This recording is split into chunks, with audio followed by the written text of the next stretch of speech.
Howdy y'all, I am Ice Gold, and one of the most important things a new player needs to know how to do in Wiz is stack buffs. As you make progress on your journey, you'll receive spells that, when applied, will boost the damage of your hitting spells. For a while, this works out just fine, but eventually you start realizing you need more damage to be able to beat some bosses. So, I'll be going over the most efficient ways to stack buffs to ensure your damage output goes as high as it can. First up, let's talk about fundamentals. Currently, there are 4 different effects that buff your spells.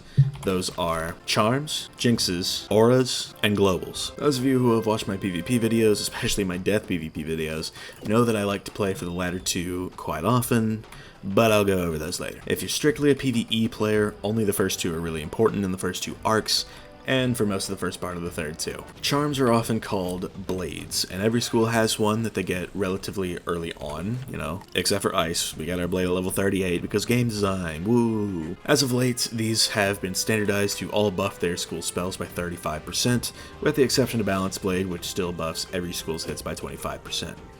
Jinxes, like Myth Trap here, are often called, traps, as you can see, and every school also gets one that they get relatively early on.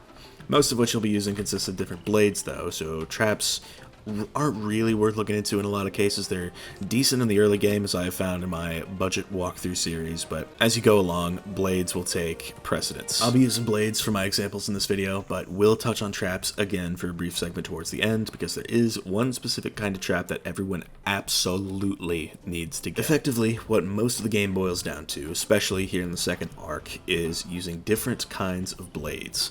At level 25, you can train the Tri-Blade that gives you a blade to your school, which will be the first instance of buff stacking that you'll be able to see, most likely. Using your regular blade, like, let's say, Myth Blade in this case, and then using a Spirit Blade into a Humongo Frog will then have the frog trigger both the Myth Blade and the Myth Blade that's part of the Spirit Blade, like you can see here. There's 2 different ones. The frog will have used 2 35% damage multipliers, and as a result, will do much more damage.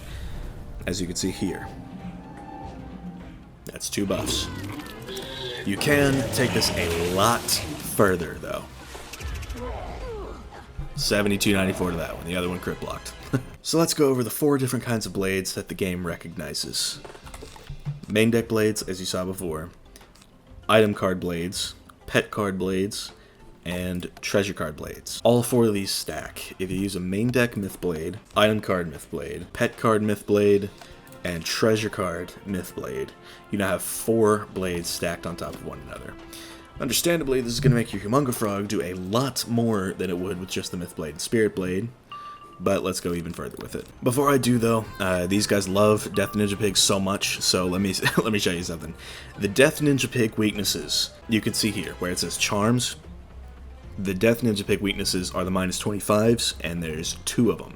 But they don't stack, and because my 2 blades are different, those 2 do stack. So, gonna go ahead and use 2 more blades just to show y'all how much the Humongo Frog really does, even though I have a weakness on.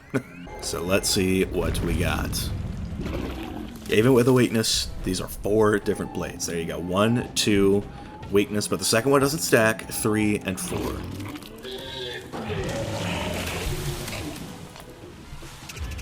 That did 10,000 damage with 4 blades.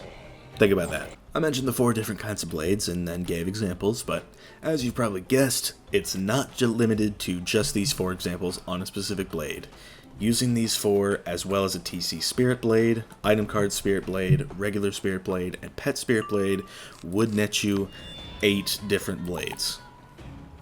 I mean, you can see all the ones that I have here. I don't quite have the gear present to get an Item Card Spirit Blade at the same time as an Item Card Myth Blade, nor do I have a pet that gives a Myth Blade and a Spirit Blade, but 6 out of 8 isn't bad.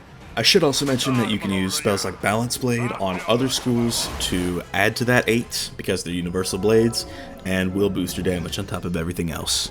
There's also ways to get pet card Astral Blades, TC Astral Blades, and Item Card Astral Blades, so you could go all the way to, 14, and I haven't even mentioned the most notable spells you can get in Arc 2.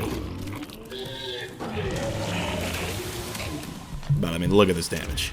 24,000. 24.7 on a Humongo Frog with 6 blades.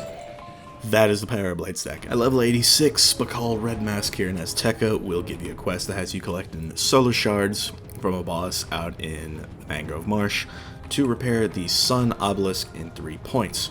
When you do this, you unlock the Sharpened Blade and Potent Trap spells, which, you guessed it, when applied, will also stack with everything else that I've already mentioned. By this point, you'll have been yearning for these spells, since they already add an extra 10% to the blades and traps you've been using, and they're yet another set of buffs to stack.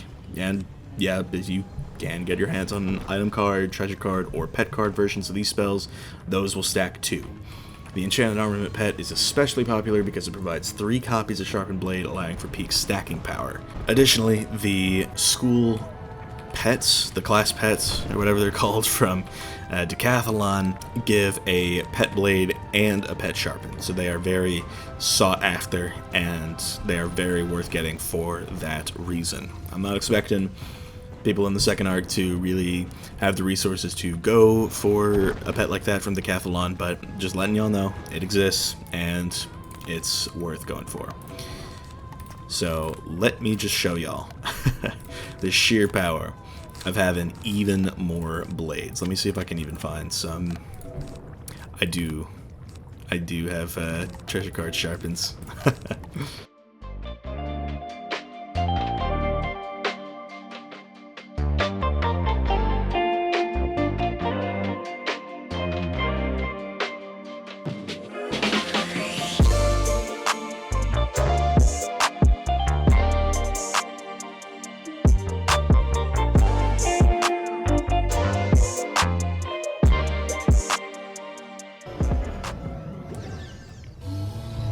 And so we see just how much damage I can do with all my blades. 4, 5, 6, 7, 8, 9, 10. 10 blades on this spell. 189,000. That's the type of power you can have in this game. If you stack enough blades. Also in 3 points is the Star School Trainer, and I did want to briefly mention auras as well as globals. Just real quick before I get into the most important buff in the game. Globals, like I mentioned earlier, like Time of Legend here, are 2-pip bubble spells that you can use to buff all hits of that school when the bubble is active, which means it can buff your opponent's spells too, so use them wisely. 4-pip bubbles also exist, but no one uses them because they're trash. The relevant bubbles are a permanent 25% damage boost to a specific school unless the bubble is changed, which most likely won't happen in PvE unless it's a cheating boss or something like that. Typically, these are the buffs that receive the least amount of use, since they cost 2 pips and an extra round to use. Not to mention, they aren't as strong. Auras become much more important later on. They're honestly not worth your time until you can get your hands on the spell Frenzy at level 110. This is an aura that boosts outgoing damage by 40%, but increases incoming damage by 30%. With how stats have gotten, mostly everyone considers this a fair trade-off, as Frenzy is mostly meant for people trying to attack quickly. Auras like Frenzy last for 4 rounds, as you can see here. It says it does all this for 4 rounds. The clock symbol does mean rounds, and they cost 0 pips to use, which makes them popular. So, you can get more than just 1 hit out of your aura. This is a very, very good buff to have. There's multiple different kinds of auras. I don't actually have any others, but the Star School Trainer will have some. I can use, Cycle of Life to boost my outgoing healing. Brace is also another one that decreases incoming damage, but you mostly get the idea. Auras are... Ouch, that one landed right on my head, what the hell? But yes, auras are mostly negligible, but you can use them for a variety of things, depending on, what you want to do in the game. Most people are just damaged demons like myself, 231. And I don't even have the Reaver gear yet, so... But yeah, otherwise, Frenzy is the one to go for. Reliquary you can train from here in Azteca at that Star School Trainer, but I wouldn't really consider it worth when you can just do what I did earlier and do 189,000 damage. And with that, the most important buff in the game is a death spell trained at level 22 called Fate. This puts a 70% trap on the target and a 30% trap on the caster. And like Frenzy, this is well worth it, especially so when you apply everything I said earlier about blades. Main deck feint, potent feint, TC feint, pet feint, and item card feint. You know, I don't have most of those, but hey, you know, that's 3 out of 5 that I do have. Most of the time you won't need 5 feints, but if you're struggling to do damage and you like Azteca or something, I'd recommend getting your hands on the amulet called the Jewel of the Feint for an item card, some treasure cards, and, you know, a pet that'll give you a feint pet card.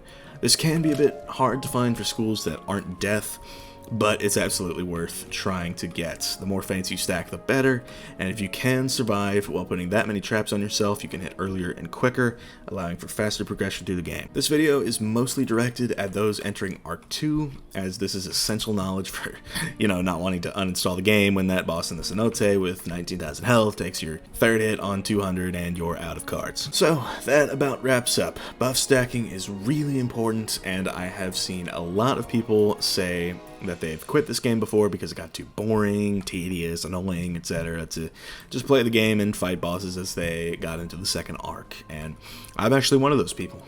On my first playthrough, I quit at level 83 in Azteca because I was just sick of not doing enough damage. Granted, I was ice with bad stats, but knowing about stuff like this beyond the surface level Elemental Blade with the Ice Blade combo definitely would have gotten me to stick with it and ride it out earlier than I did. But anyway, thank y'all for watching. I have been Ice Gold. Be sure to like, subscribe, and leave like 50 comments for the algorithm, especially if this video helped you at all. Leave a like for these abominations hopping around the northeast aeroplanes. God, this is freaky. And my Discord is down in the description if you want to chat with me some more, and I will see y'all later.